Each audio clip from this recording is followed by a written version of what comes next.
the sound, you don't have to do anything. They're gonna give me a 1, 2, 3. I say, hello everyone, welcome to. I never know what I'm gonna say. I have something here, but I always say something different because.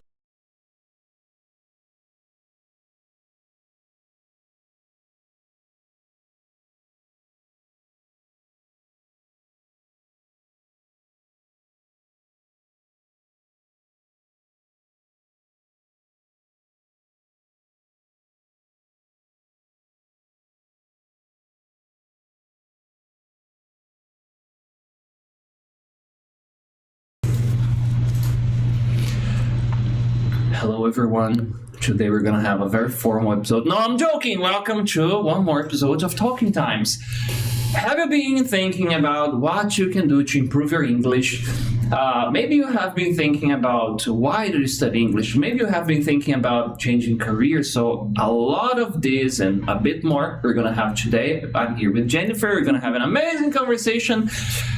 Get your notebooks and pens or whatever thing you have to take notes and bring your questions on right after our podcast intro.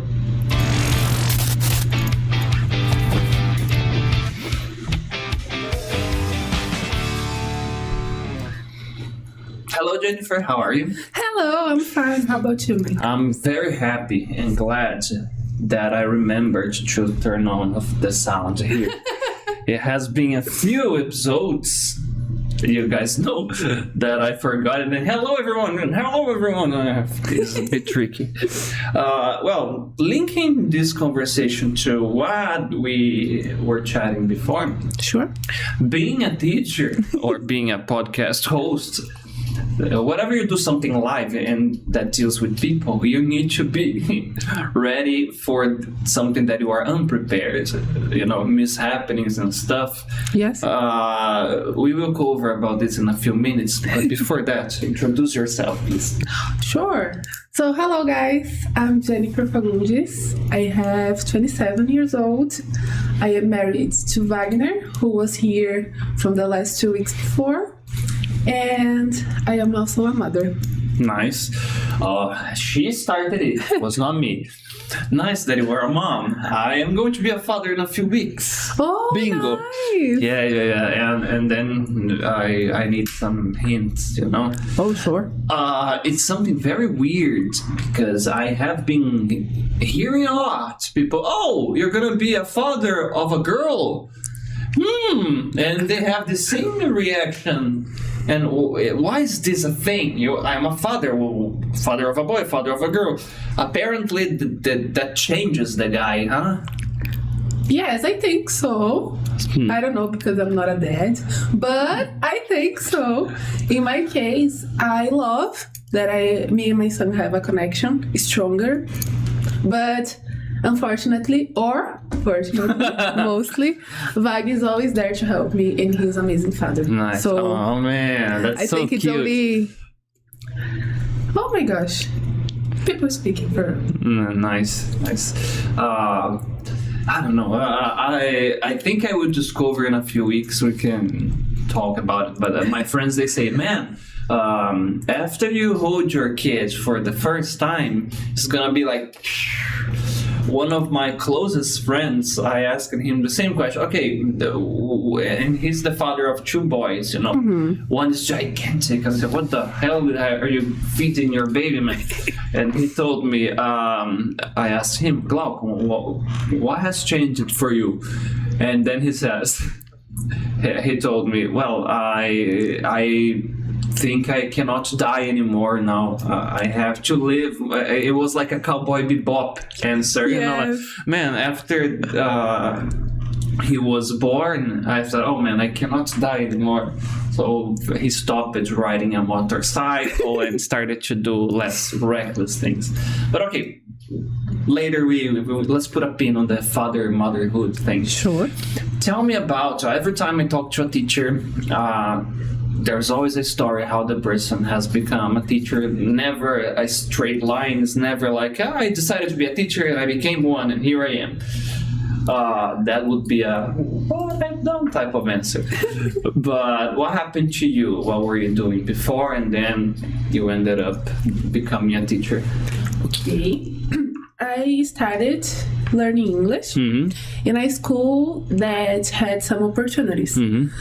So I tried and I passed in the internship program they had, and then I started to be an intern of teachers that were teaching English to the people. I didn't know the rules exactly or how to do that for sure, but I was there like behind the scenes helping them with some students that had more difficulties to learn something.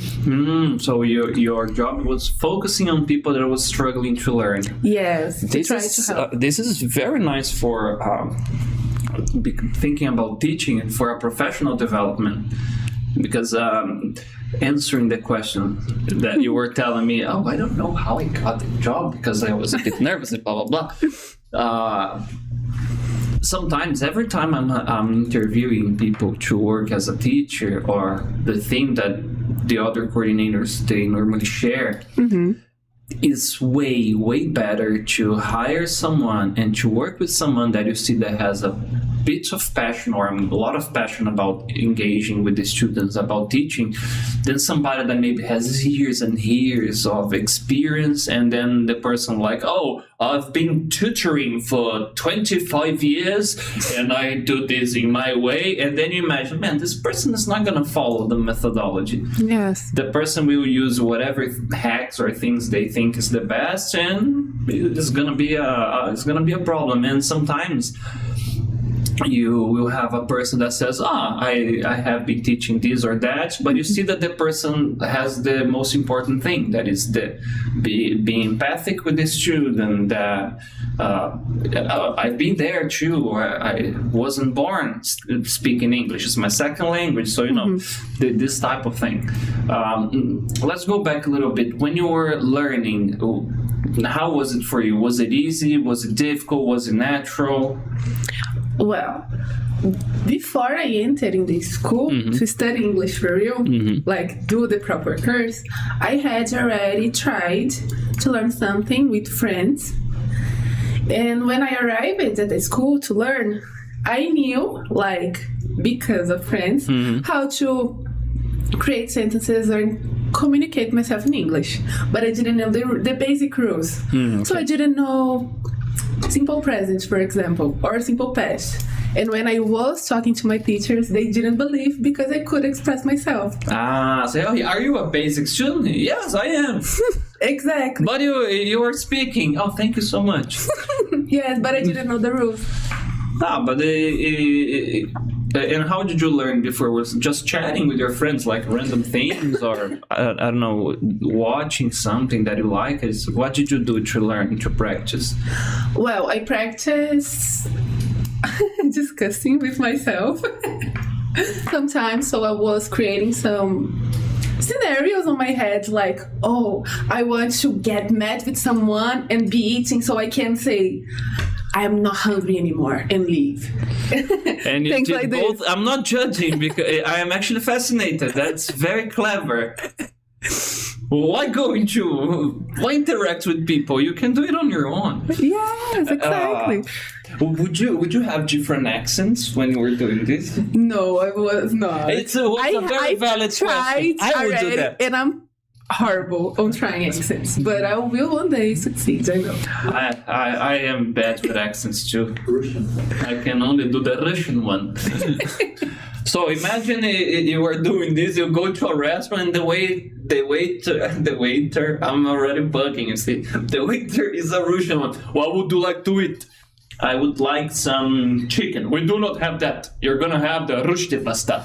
And then he gives you something from his country. I don't know how to speak Russian. Sorry, guys.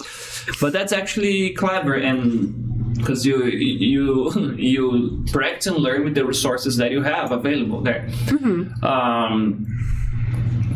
One tip that we can actually get from this, and I used to do something. I'm laughing because when I was a student, from the school to my house, from my house to the school, I would go and practice in my head.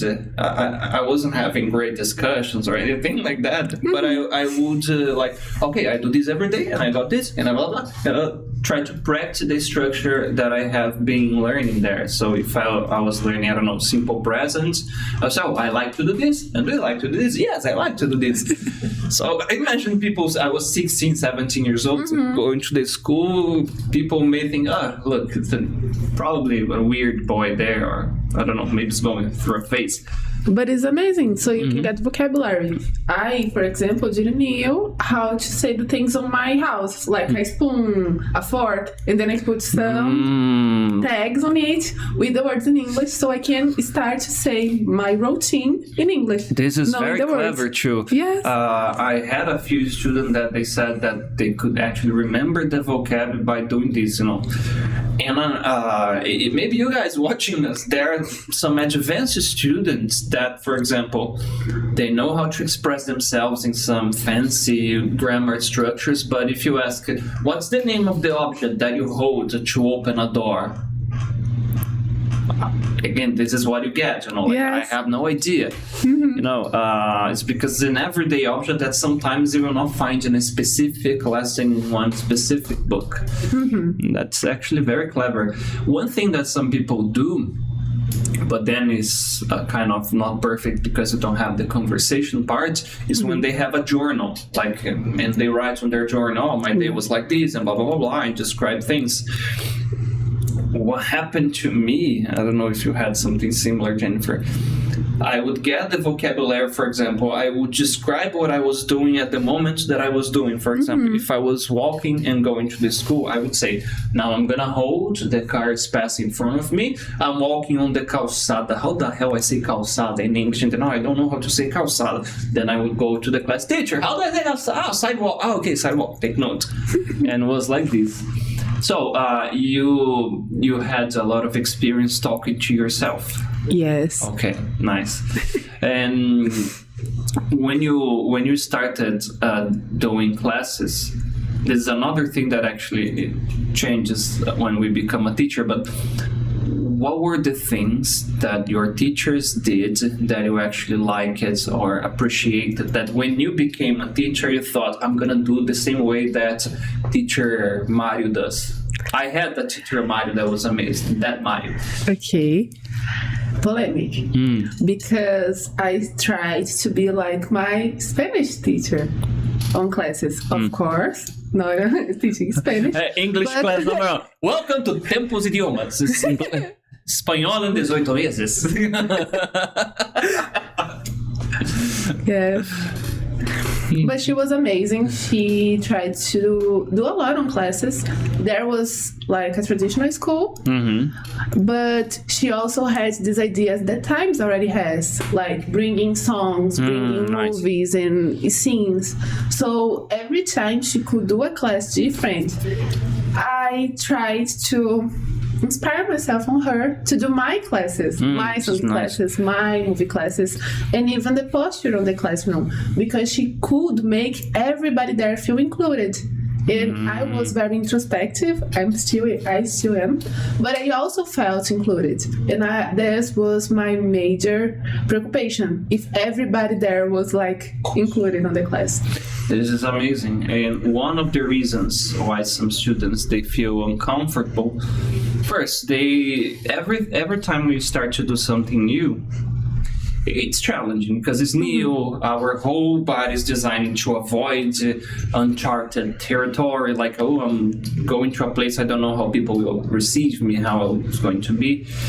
Yes. And I had students that they talked to me, I was in a conversation, but I felt that I would be in the way, because I have a bad English. Or I said, man, you are learning. You have to commit mistakes. When the teacher does this, like, you say something wrong. Oh, I'm sorry, teacher. Why sorry? It's fine. Don't worry. I'm sorry that I said I'm sorry. Okay, Canadian teacher, Canadian student, let's go. So this is amazing.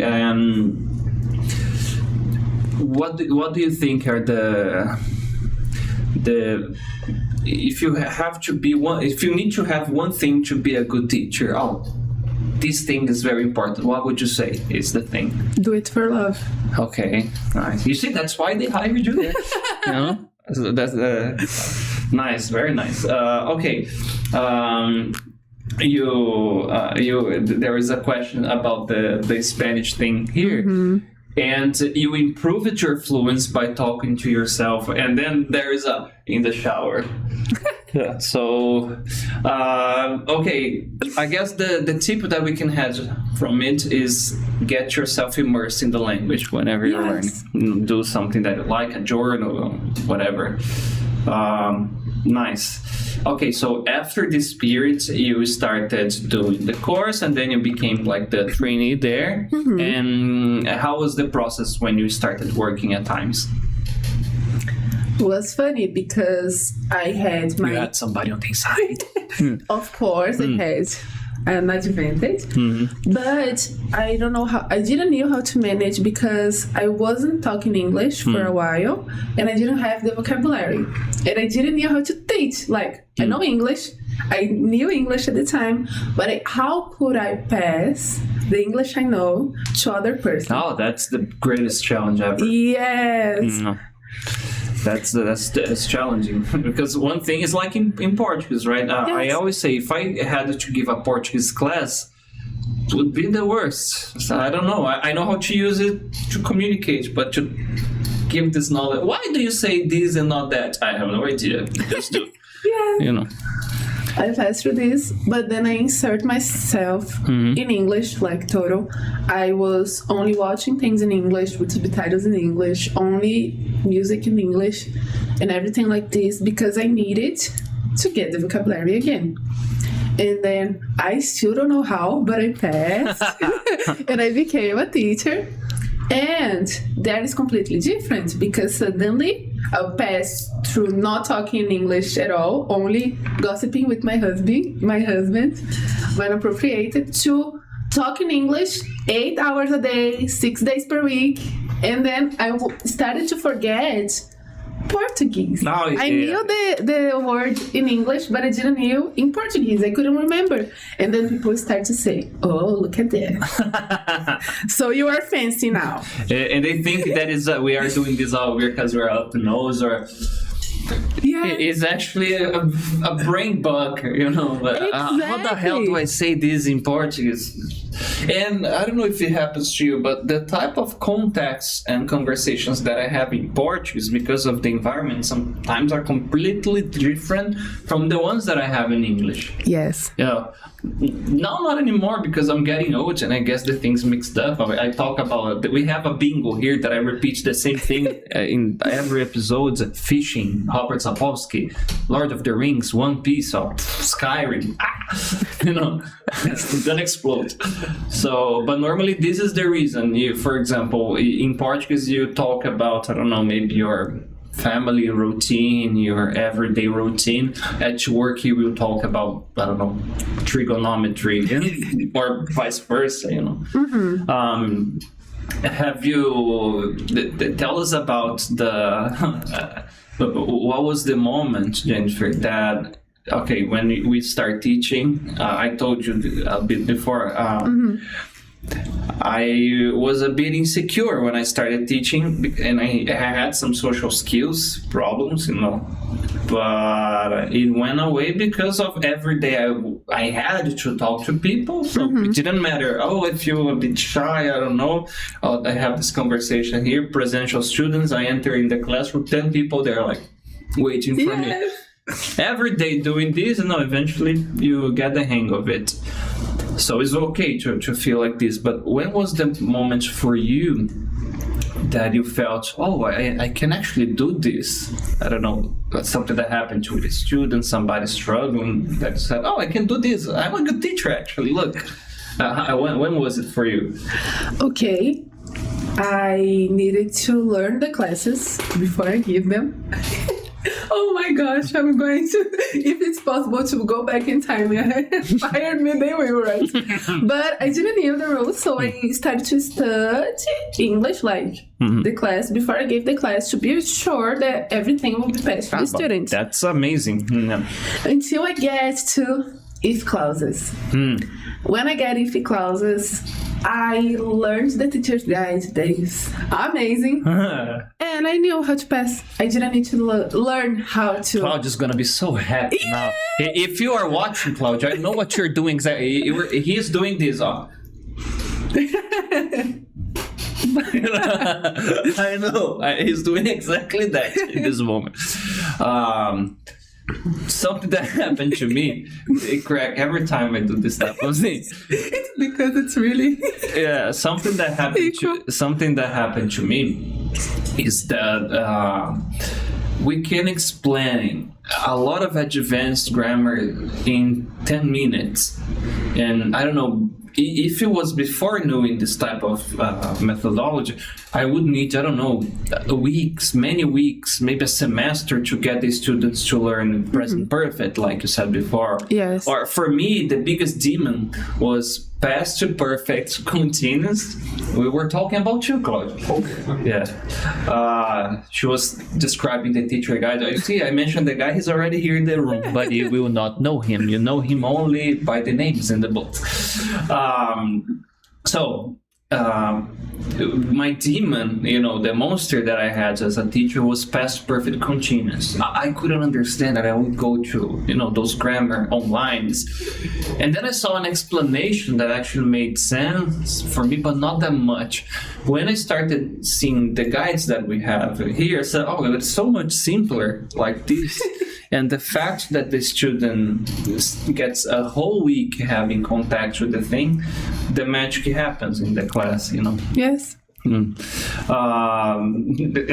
after you give a grammar class of this topic, I imagine how you felt. Like the student practicing using, okay, bye-bye, teacher. They say, I see, I can do it. Yes. It's very nice. The student get out of the class and I was like dancing inside, like, oh my gosh, I could do it. It was amazing. Yeah, it's a real feedback that when it happens, it's, Yes. It's nice. What would you say that are the biggest challenges for a teacher? Like, is a student that is struggling to learn, is a student that doesn't want to be there, because we work with adults and a lot of them, they don't like the language, they just need the language to do something else. Yes. So I don't know. For me, I wanted to give a fun class, and I wanted them to just be there in the present and, kind of believe that they can actually do it. So what do you consider that are our biggest challenges as teachers? I think that is make the student understand that it's okay to make mistakes. That he needs the mistakes to learn. Are you guys listening? Take notes, Yes, they need to make mistakes. Everybody needs to make mistakes to understand where they need to improve. And where I taught in 𝗧𝗶𝗺, I had some students that didn't want to speak in the class. I think I'm gonna be the way. Yes. Or was there like start to say a little bit in English and then change it to Portuguese, like, oh teacher, I cannot do it. I tried for real, I did the preparation for the class, but I can't. This is very complicated. Who hasn't? It was for me. Who hasn't heard as a teacher the student's doing great, is describing some work happening, something that has happened. Teacher, I don't know how to say in English. I'm gonna tell you Portuguese, okay? And then I do it in English and I'll help you. Yes. Sometimes students, I'm gonna share a secret. You will correct me if I'm wrong. Teachers, it may be a bit shocking what I'm gonna share now. We don't give a fuck about what you're saying as long as you say it in English and you are comfortable and you learn. So I don't care. I actually don't care. Like, oh, teacher, no, it's fine. It's very fine. It's okay. Yeah. So, and you can lie in your class too, okay? It's okay. It's a safe environment to say that your favorite food is lasagna and it's not because you forgot how to say 𝗏𝗃𝗃 in English. It's fine. We're not going to judge you. I will a little, but not because of your English. It's because who the hell loves 𝗏𝗃𝗃𝗃? Oh shit, now it's gonna... okay. Now... a bit about the topic of this podcast. One of them. Okay, we have a lot of students that they work with technology, they work with IT, you know, and a lot of students that sometimes they just do whatever they do because I don't know, it's this job, I know how to do it, and it pays me well. Okay. All right. Not polemic, but the important question.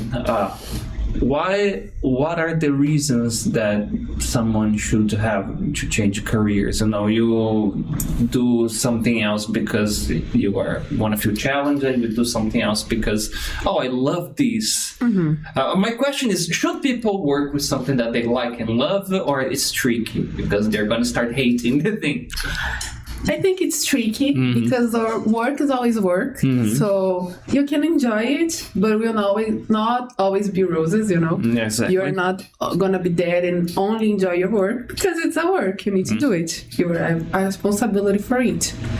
But I think it doesn't need to be only an environment that you don't want to go, or you don't want to be there, or you don't want to do the things anymore. You can always understand what you want for your life, what you need, and pursue it. Actually. That's a very good hint. One thing that I would do. I was very lost in my life until I started. I had tried to work.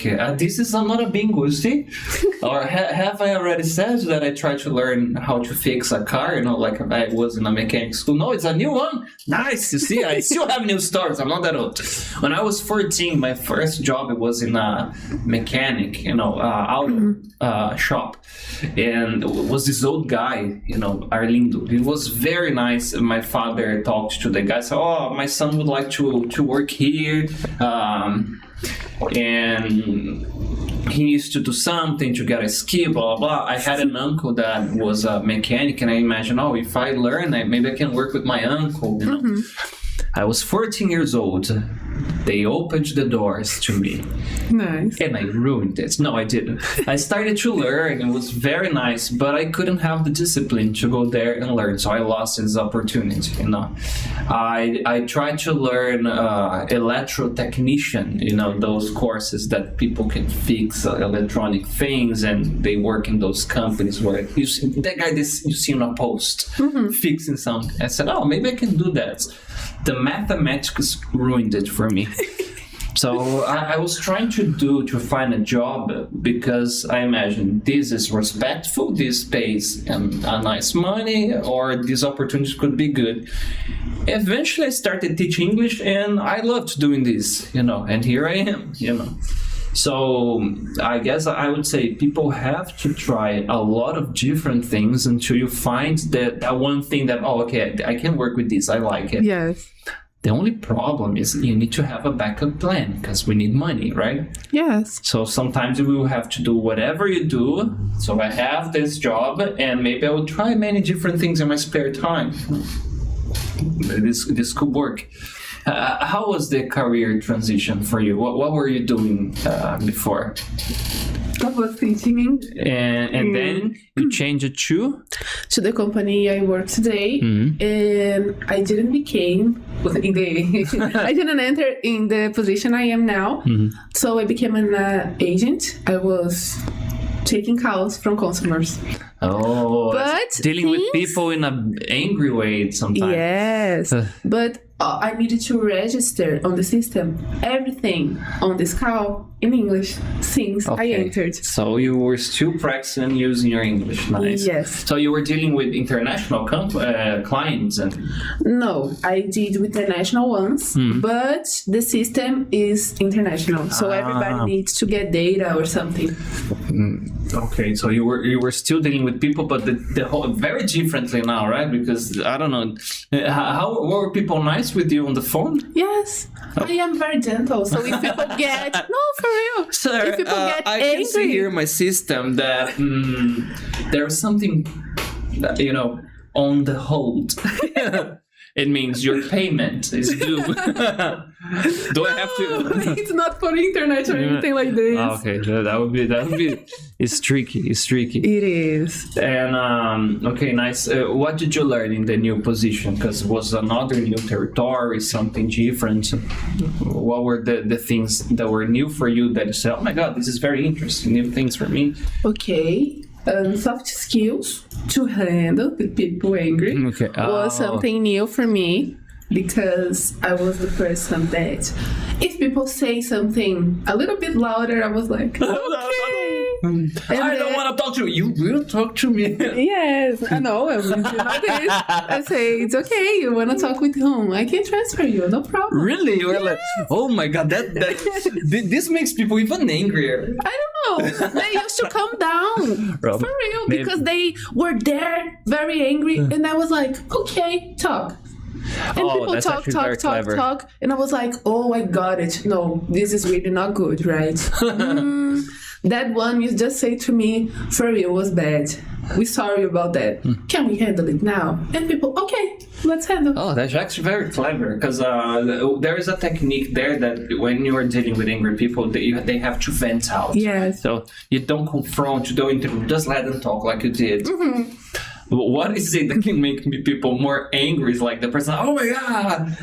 Let's say this was from a telemarketer. Oh my God, my credit card invoice was wrong, whatever, blah, blah, blah, blah, blah. Mm-hmm. Oh, sir, I'm very sorry for this mishappening that you are complaining, and the other person's like, no, blasé. Oh my God, I'm so sorry about that. And they say, you are not sorry about that, but you're going to be. They start to get angry. But this is a good technique. You've never dealt with angry students before? No. Nice. Yeah. And for me, was also like, I never had a work that I needed to get people on calls. It was the first time for real. So this was something new. And there they have a program that after 6 months, you could grow. And then when I get out of times and I enter there, because it was only for this that I get out of times, I said, okay, I have 6 months to give my life here. And then I started to try everything. I tried the system. I was there like, I have a free 5 minutes here. Let me know how to do this in the system. Or let's learn the system and let's learn things. There, they offer courses too, like I have free pass to LinkedIn courses, for example. And then I can do it. And I tried everything. I learned like as much as I could. And when there was an opening after 6 months, I entered. Prepared. I was prepared and I passed. So you were having like a batchment preparation. Almost. This is actually very good too. And it shows for the people around you that you are actually interested. Yes. You know, because they notice, you know, when the person just goes there, does whatever they have to do, and that's it, bye-bye. Or when you are doing something extra, like, oh, why would I find somebody new for this position if I already have this person that I know and that is here?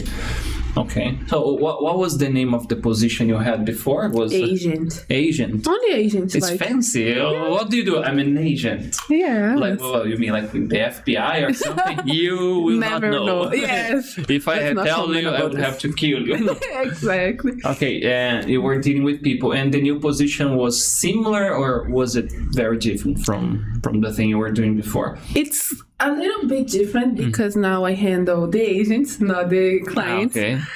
And I handle the agents. It's so cool to say, you know, what do you do? I handle the agent.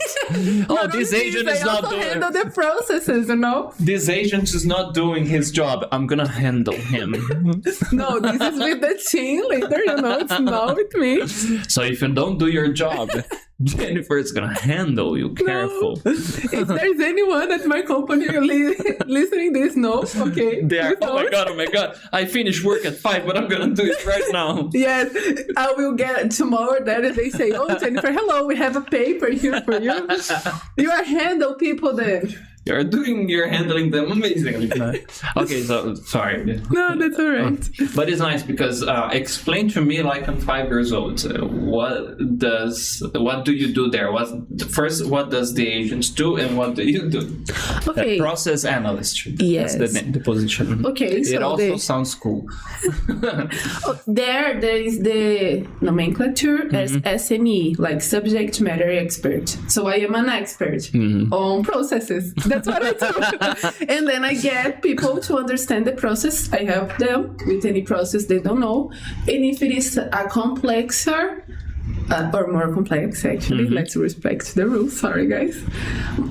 More complex, I do it.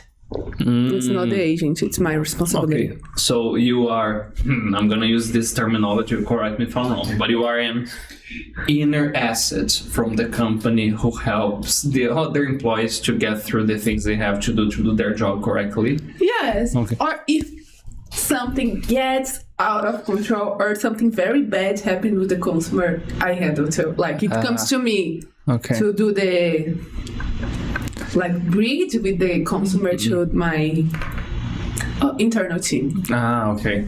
So you have to put out the fire as well. Sometimes. Oh, so do you have a daily work routine? Because when we have positions like this, sometimes you need to be, it's like being a coordinator. You have to be prepared for the chaos. You cannot have, I'm going to go to my Trello and do this.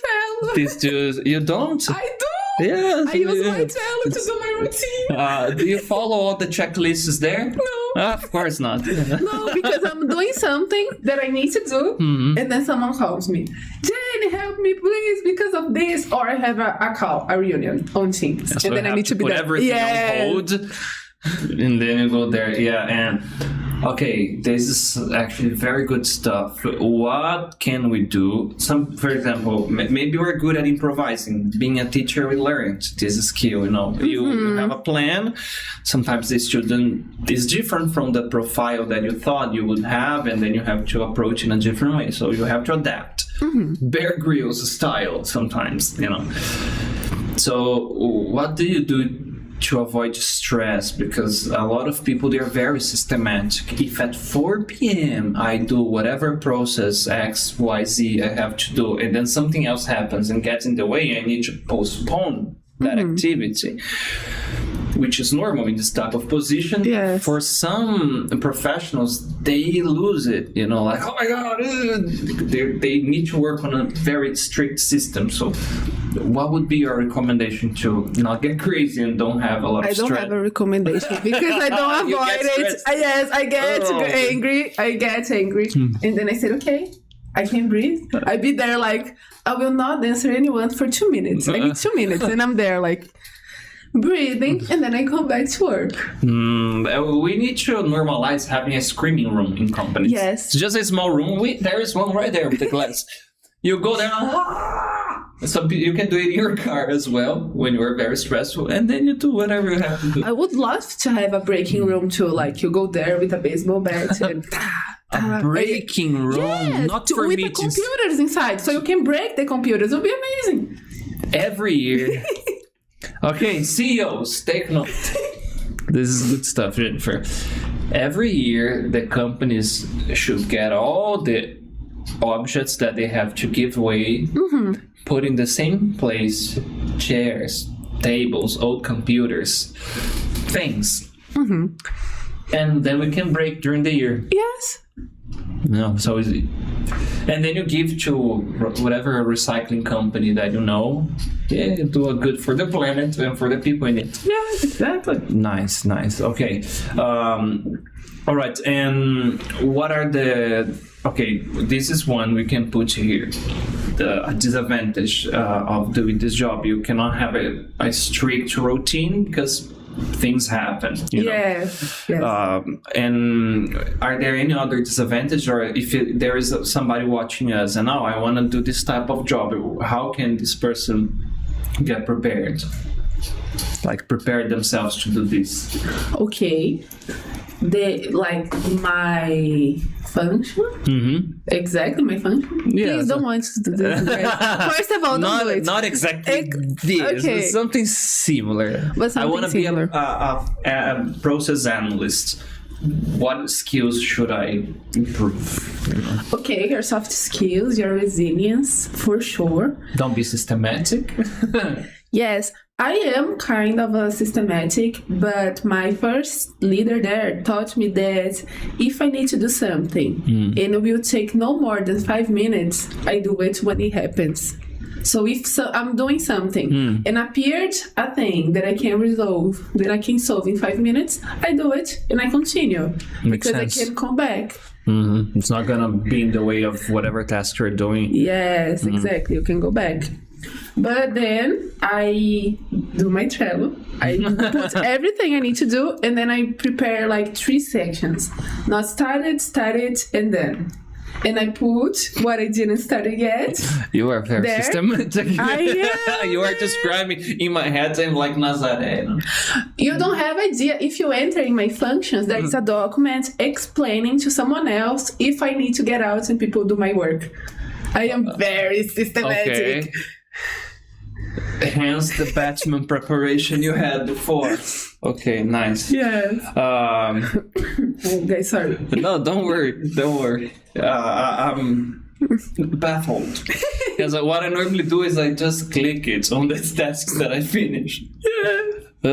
No, I put 2 started because I need to do it in the next day too, so I don't put that. But that's actually something very useful. What if you go to somewhere else or whoever continues to do what we're doing, they know exactly where to pick up. Yes, because when nice. I assumed the function, the person was already fired before me and then had the whole process interviews, and then I get the position. So I had nobody to teach me how to do the things. So I was beaten a little on how to do it. And when I learned that, I said, okay, I don't want anybody else to pass through what I passed. That's empathy. It's nice. Yes. It's nice. And then I did this because on my vacation, people need to cover me. So I trained the people to cover me and I put there like the whole thing so they can access if they don't remember or they could call me. I imagine like, if you have this problem, you go to this place. This is one solution. If this solution doesn't work, you go here and you try to do this. No, I don't do that. I only like say, oh, you can do this doing this. Okay. And then has the process how to do it. But I don't say, oh, if you prepare yourself with this, go and find this place. No, because how will the people learn?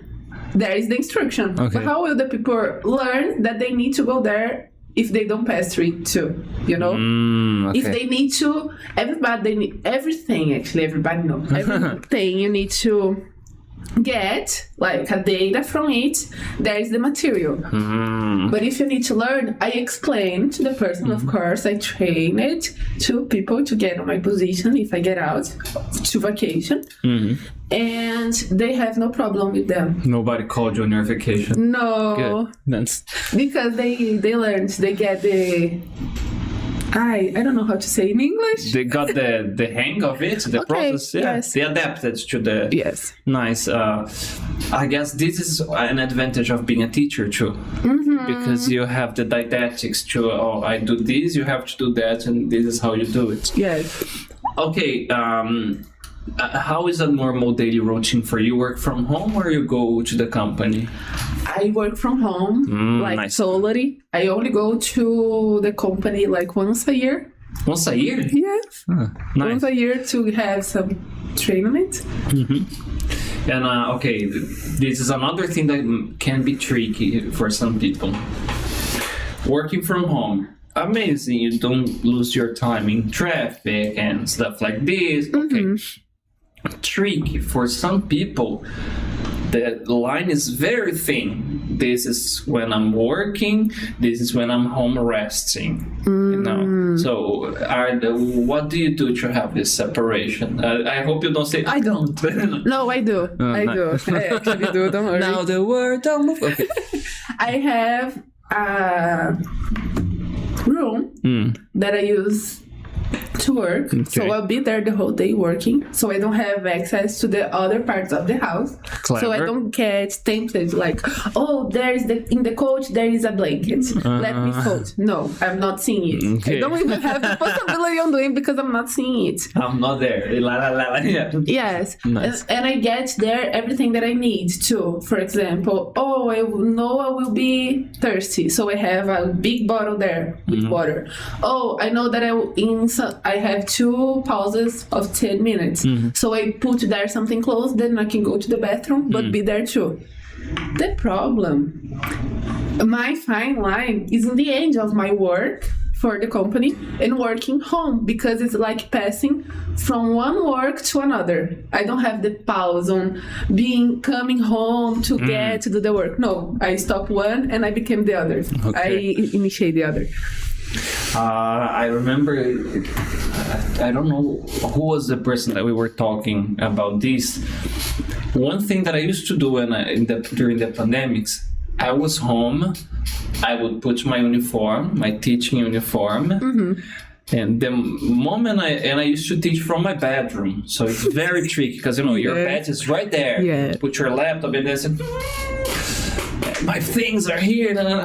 So the moment you have the working outfit, and I remember it was with a student, IT guy, and we were having this conversation. Mike, if I work with my pajamas, there is no line there, I'm working. So you have to give a physical stimulus to your body. Like he would wear shoes at home and put his uniform. So whenever he finished, he got his pajamas, and then just having the physical stimulus. Now I'm not working anymore, I'm gonna chill. Having a specific place in the house is actually very clever. You don't get messy. This is where I go only to work. And do you have the computer for work, or is general too? Because another thing that's tricky. The company provides the computer for us work. Otherwise, work.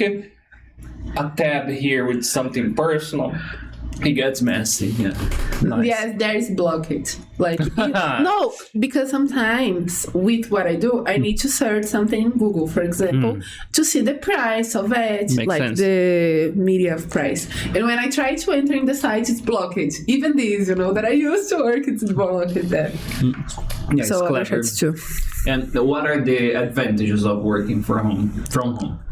Oh, I love it because I can sleep a lot. I don't need to wake up earlier to get the bus, to get to the place. I know what you're saying. So it's amazing. I have more time with my son, so Nice. I can take him from the... I forgot. It's not bus. It's smaller. Okay, the van. Yes, okay. thanks. The van. Oh, wait, but this is amazing stuff. When we are communicating, what's the name of this smaller thing? Looks like a bus, but it's smaller. Uh-huh. Yeah, nice. Thank you so much.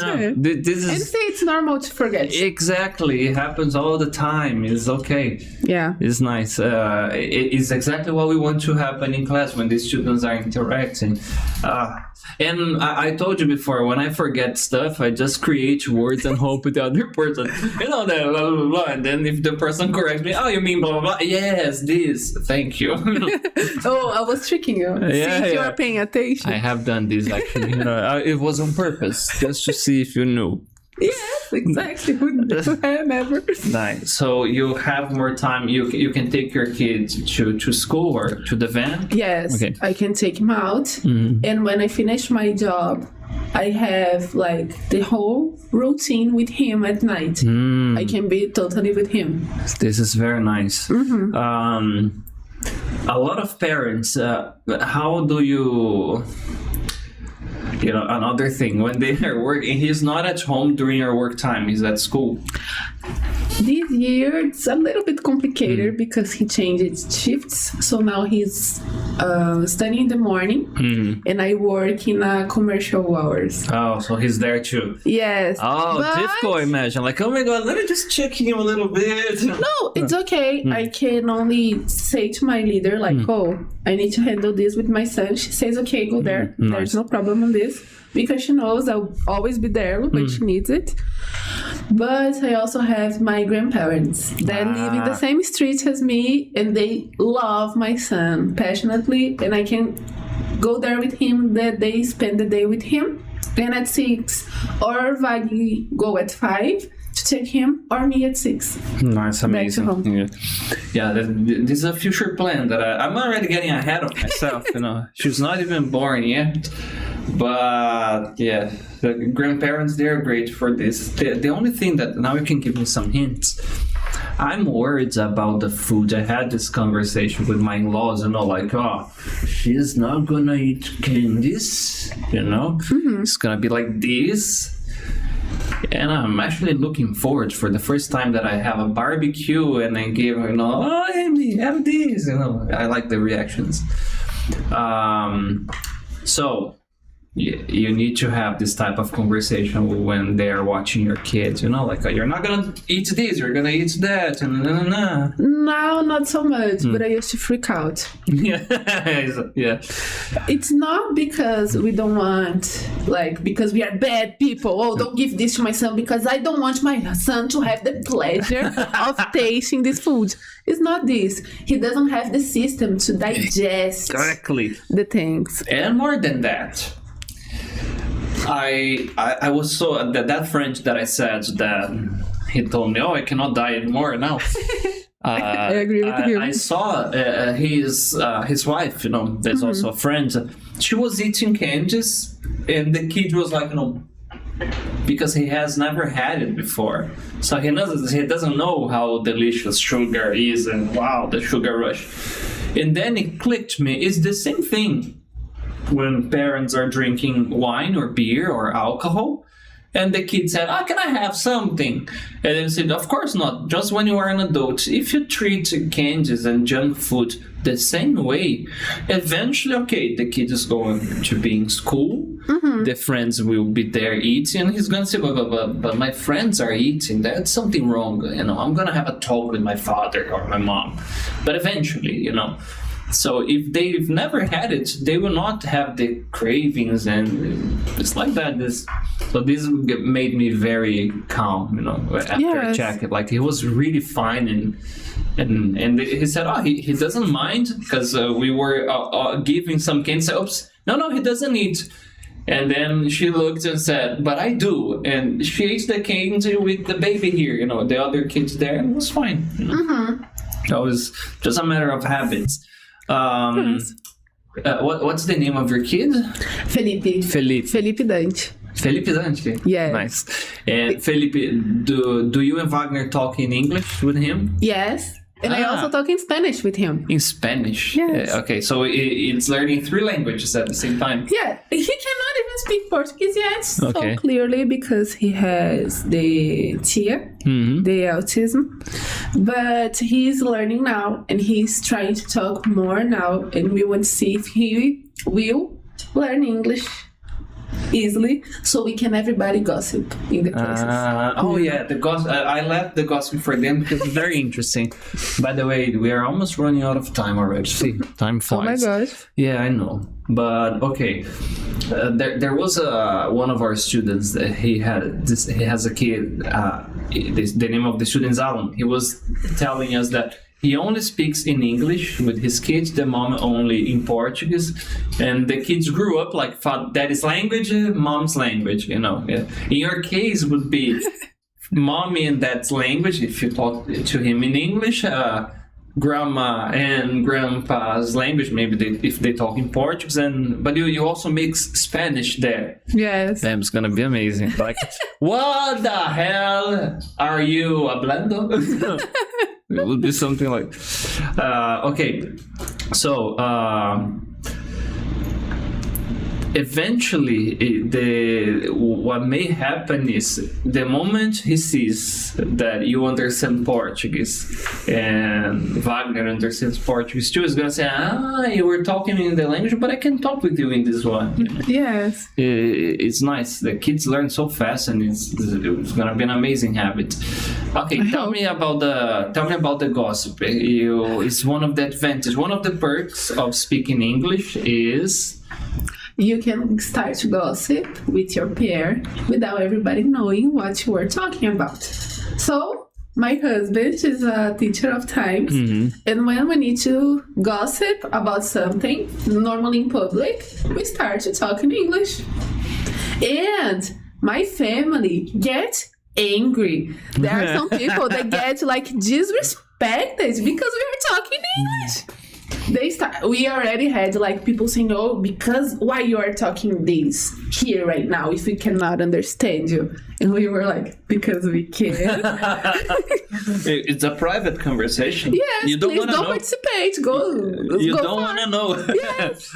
But in this with people that knows you from your family. Yes. Okay. It was not like you were in the supermarket. No, you but see that? everywhere we have a code. If we need to talk something that we don't want the other people listen, we start talking English.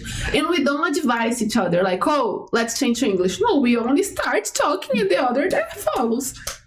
And we always do. Nice. Has it ever got tricky? For example, you were gossiping somebody else, a third party, like, oh yeah, it's true. Oh, I have a aunt that also speaks English. Okay. And sometimes she participates of our gossip. Like we start to say something and she comes like, oh, I agree. And then we start to talk together. It's amazing.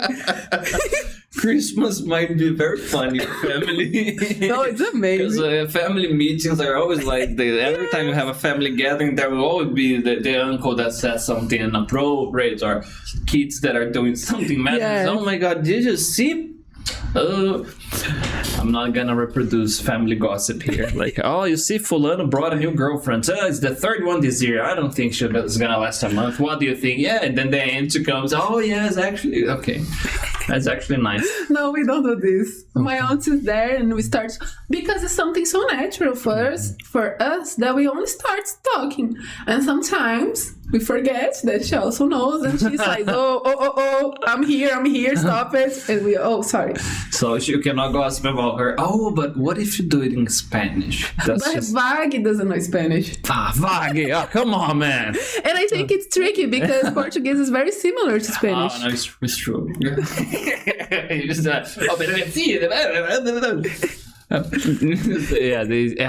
true. Spanish people would probably get it.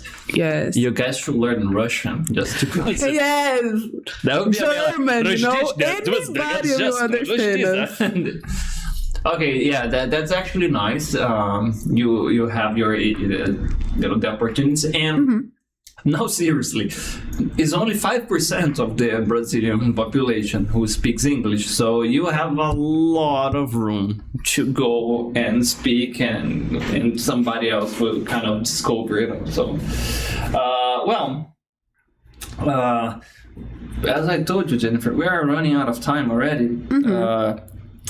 I'm gonna finish this in a different way, okay? You can say whatever you want. No, I'm joking. Okay. Let's do like this. Final message to whoever is watching us that wants to learn English. Okay. Maybe some hints. One hint for somebody that is having a lot of stress at work and need to be more organized, because you said you are very systematic, but a good side of it, I imagine, is you are very organized and nobody would complain that you are a mess or a messy person. I tried very hard to be disorganized because I am a messy person normally. I'm sorry. Maybe this is why you struggle so much with everything. Who knows? Who knows? No, perhaps. I am a messy person, but I'm not organized. That's a flaw. That when I do that, I'm not systematic. I am organized on my work only. You have no idea. It's terrible. Okay, so forget about that. Okay, final message to everyone watching us. Okay, guys, if you want to learn a second language or a third, go for it. Don't be afraid of trying to learn for real. Make mistakes, speak wrong, try to listen something without help to see if you can understand the thing. And be yourself in the process. There is no problem on making mistakes or trying something. Just be sure that you are real doing that. The consequences will be amazing for you. you can start to gossip about your family with your friends there that also speak English. Go for it. It's amazing. It's amazing. And one accident that may happen if you're in a touristic place, you're gonna meet a lot of random people because of the language. Yes. This is And another thing, when you know English, even the basic, you can get information from anywhere. Oh man, it's like, true. I cannot find this book for days in English. I cannot find this movie subtitled in Portuguese, need it. but it's in English. Or I don't need it, even better. It's amazing, go for it. Nice. Yeah, it opens another universe for you. Yes. Nice. Thank you so much, Jennifer. Thank you, Mike, Nice. for having me. And guys, thank you so much for watching us. If you wanna gossip in English, you know what to do. Don't forget, this episode is going to be on Spotify tomorrow. Next week, same time, same hour. See you there. Bye-bye. Bye. Now we can talk